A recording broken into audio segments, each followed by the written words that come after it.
যাত্রাবাড়ি মাদ্রাসায় গত কিছুদিন আগে একটা ছাত্র ধরা খেয়েছে। ওই ছাত্রকে যখন জিজ্ঞাসাবাদ করা শুরু করলো, সে বলল আমি তো মুসলমান না, বরং আমি হিন্দু। মুখে আমাদের মতো দাড়ি, আমাদের মতো টুপি পাগড়ি, আমাদের মতো জুব্বা, অথচ মুসলমান না, সে একটা হিন্দু। সে যখন ধরা খেলো, ধরা খাওয়ার পরে বলল, একটা পর্যায়ে বলল আমি তো এখানে একা না, আমার সাথে আরো 8-10 জন ছাত্র এই মাদ্রাসায় পড়াশোনা করে। আপনারা আশ্চর্য হয়ে যাবেন এই মাদ্রাসাগুলো নিয়ে কি পরিমাণ চক্রান্ত চলছে। ইহুদি খ্রিস্টানরা যখন দেখলো, কাফের বৌদ্ধরা নাসারারা যখন দেখলো মুসলমানদের এই মাদ্রাসা যতদিন টিকে থাকবে ততদিন মুসলমানদের ঈমান মজবুত থাকবে। মাদ্রাসা যদি টিকে না থাকে ইমাম কই পাবেন? মাদ্রাসা টিকে না থাকলে খতিব কই পাবেন? মাদ্রাসা টিকে না থাকলে বড় বক্তা কই পাবেন? এদেরকে তো আপনারা পাবেন না। এরা যদি না থাকে সমাজকে হেদায়েতের কথা কে বলবে?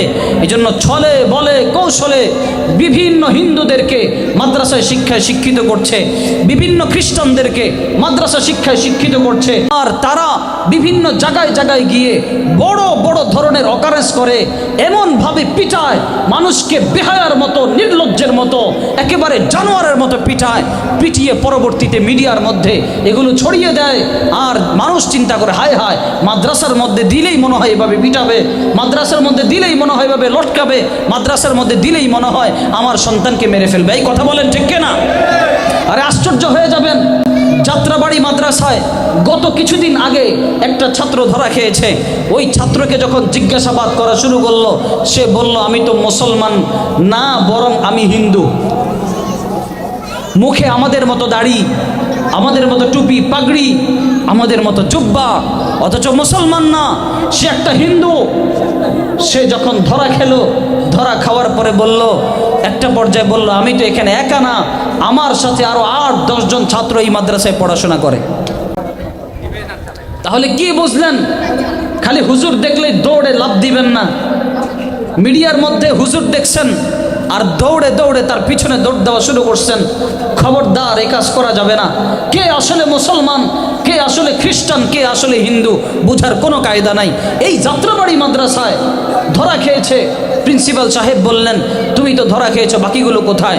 বলে আমি ধরা খাওয়ার সাথে সাথে বাকিগুলো সব পালিয়ে চলে গেছে। এরা মাদ্রাসায় শিক্ষায় শিক্ষিত হয়, এরা কোরআনের হাফেজ হয়, এরা আলেম হয়, এরপরে এরা একটা প্রতিষ্ঠান তৈরি করে। ওই প্রতিষ্ঠানের মধ্যে গিয়ে যত রকম অপকর্ম আছে এই সমস্ত অপকর্মগুলো করে, যত রকম নির্যাতন আছে ছাত্রদেরকে নির্যাতন করতে থাকে। এভাবে করে করে সমাজ নষ্ট করে ফেলছে। নষ্ট করে কয়েকদিন পরে মিডিয়ার মধ্যে এগুলো কঠিনভাবে প্রচার করে, আর মানুষের ভিতরে ভয় সৃষ্টি করে, মানুষের ভিতরে আতঙ্ক সৃষ্টি করে।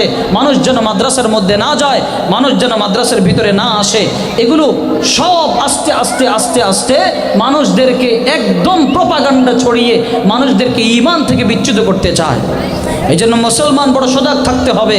এই জন্য আপনাদেরকে বলবো, ওস্তাদদের সাথে সুসম্পর্ক রাখবেন, ওস্তাদদের সাথে মিল মোহাব্বত ভালোবাসা রাখবেন। ভালোবাসা রেখে সুন্দর সম্পর্কের মাধ্যমে সুন্দরভাবে আপনার সন্তানটা কিভাবে দ্বীনি শিক্ষায় শিক্ষিত হতে পারে এভাবে চেষ্টা করবেন।